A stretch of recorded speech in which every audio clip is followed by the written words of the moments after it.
Ben Harper claims that working with Harry Styles helped him grow creatively exclusive. It was a singing lesson. Ben Harper is not reluctant to continue learning. The singer, who has won 3 Grammy Awards, released his album Wide Open Light on Friday as he prepared for a tour with the Chicks in August. He was also asked to collaborate with pop icon Harry Styles. Harper, 53, tells people that receiving the call asking him to work on Harry's house was what an exciting call to get. Because before I received that call, I was a fan. When called me, he said that they were still searching for the right voice for a song they were trying to record. "We'd love to have you come in and give it," they said. Harper made sure he had the necessary tools right away. He required a unique guitar, which he had given to his oldest daughter, Harris, and which he had used to play acoustic songs early in his career. He requested a certain guitar, which I adored. He was familiar enough with my music to ask for a particular sound from a particular instrument, Harper says, praising the Watermelon Sugar vocalist. The only issue was that Harper needed to get his daughter's guitar back, and he needed to do it without letting her know that he planned to work with someone else. Harper said of his daughter and the valued instrument, "She carries it everywhere she goes," so then I was afraid. What am I going to do? I thought, will I have to fly to her to acquire it?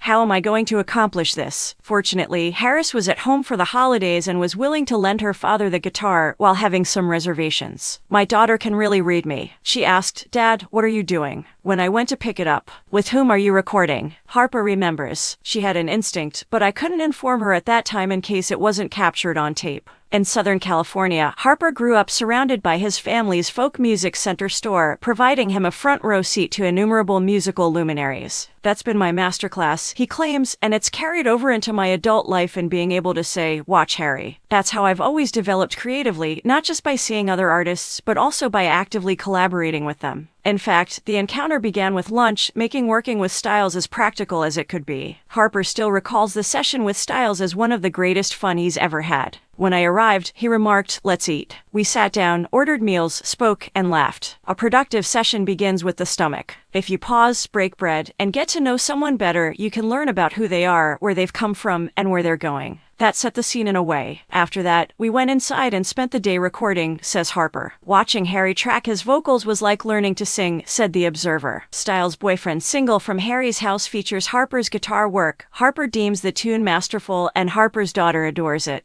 My kids were huge fans, and at school drop-offs and pick-ups, we would sing along loudly. He really contributed much to our sonic environment. In light of this, she responds, "All right, Dad, spill it," as I'm handing her the guitar. "Who was that?" She turned to face me as I turned to face her. "Yes," I said as I shook my head erratically. She dropped to the ground. Harper claims that his oral environment is varied, and his most recent album Wide Open Light has what he calls a purposeful, uncluttered sound. It required that technique in order to create a record that sounds like this, is acoustic-based, and is organized more around the songs themselves than what goes on top of or beneath them, according to the artist. It was thrilling that I had the forbearance to put these songs on hold in the hopes that they would symbolize a body of work with this kind of movement and openness. That points to the heading. I'm thinking that stands for light, bright light.